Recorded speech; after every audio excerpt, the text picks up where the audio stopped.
எல்லோருமே வந்து ஒரு சோல் பர்ப்பஸ், அதாவது இந்த ஜென்மம் அப்படின்னு ஒன்று எடுக்கிறதுக்கு வந்து ஒரு பர்ப்பஸ் இருக்கும். அது போலதான் குழந்தைங்களுமே. அதுக்காக அவங்க குழந்தைங்க சின்ன வயசா இருக்கு அப்படிங்கிறதுக்காக அவங்களுக்கு ஒண்ணுமே தெரியாதுன்னு நம்ம வந்து குறைச்சு மதிப்பிட முடியாது.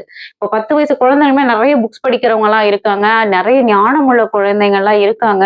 அப்ப அவங்க வந்து அவங்களுடைய அந்த பாஸ்ட் லைஃப் டவுன்லோட்ஸா அது இருக்கும். சரிங்களா? அப்படிதான் நீங்க எல்லாருமே. அப்போ உங்களுக்கு பிறந்துட்டாங்கன்னா, உங்களுடைய பேரண்ட்டுடைய கடமை என்னன்னா, அவங்கள நல்லபடியா அந்த டிசிப்ளின், ரெஸ்பெக்ட்டெல்லாம் சொல்லி வளர்க்கலாம். சரிங்களா? அதுக்காக நான் சொல்றது தான் கரெக்ட். எனக்கு தான் எல்லாம் தெரியும். உனக்கு ஒண்ணுமே தெரியாது அப்படின்னா, ஆஃப்டர் 20 ஆஃப்டர் 40 கூட நீங்க குழந்தையாவே ட்ரீட் பண்றீங்க. அதுதான் ஒரு பெரிய ப்ராப்ளம். இந்த ஏஜ்ன்றது வந்து பிசிக்கல் பாடிக்கு மட்டும் தான். இந்த ஞானம், அவங்களுடைய சோல் பர்ப்பஸ், அவங்களுடைய உள்ள இருக்கிற அந்த உணர்ச்சிய வந்து அவங்களால மட்டும் தான் புரிஞ்சுக்க முடியுமே தவிர, ஆஸ் அ பேரண்ட்டா அவங்களால புரிஞ்சுக்க முடியாது. அப்போ உங்களுடைய ஆசைகள், உங்களுடைய நிறைவேறாத கனவுகள் எல்லாத்தையும் அவங்க மேல திணிச்சு, நீ அத பண்ணு, இத பண்ணுனா, அப்ப அவங்களோட பர்ப்பஸ் என்ன ஆகும்? அப்ப நீங்க சரியா இல்ல அப்டின்னா, இதுதான் கர்மான்னு சொல்றது.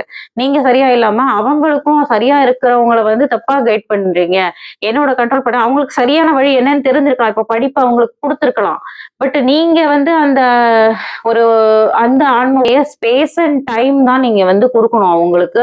உங்களுடைய கேர் குடுக்கணும். அத விட்டுட்டு கண்ட்ரோல், டிசிப்ளின்ற பேர்ல ஸ்லேவ் மாரியெல்லாம் நடத்தக்கூடாது குழந்தைங்களுக்கு. சரிங்களா?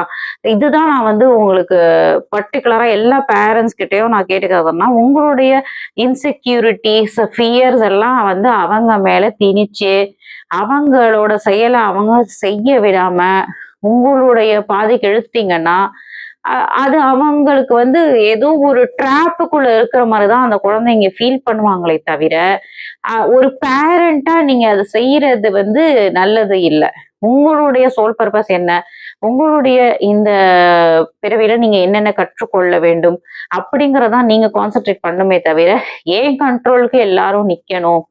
என் கண்ட்ரோல்ல தான் இருக்கணும். என் கைய மீறி போயிடக்கூடாது அப்படிங்கிறதுக்காக, even after the 20 years, 40 years, 50 வரைக்குமே வந்து அப்படியே குழந்தைங்க மாரியே வச்சுட்டு இருக்கீங்க நீங்க.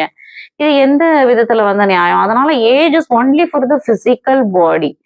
சரிங்களா? இவங்க கிட்ட இவங்க சின்னவங்களா இருக்காங்க. இவங்க கிட்ட என்னத்த சொல்றது அப்டின்னா, அவங்களுடைய ஞானம் வேறு. உங்களுக்கு 60 வயசுலயும் அது தெரியல எனக்குங்க. அப்டின்னா என்ன பண்ண முடியும்? சரிங்களா? நீங்க என்ன கற்கிறீங்க? உங்களுக்கு என்ன வாழ்க்கை பாடங்கள் இங்க வேறு. சரிங்களா?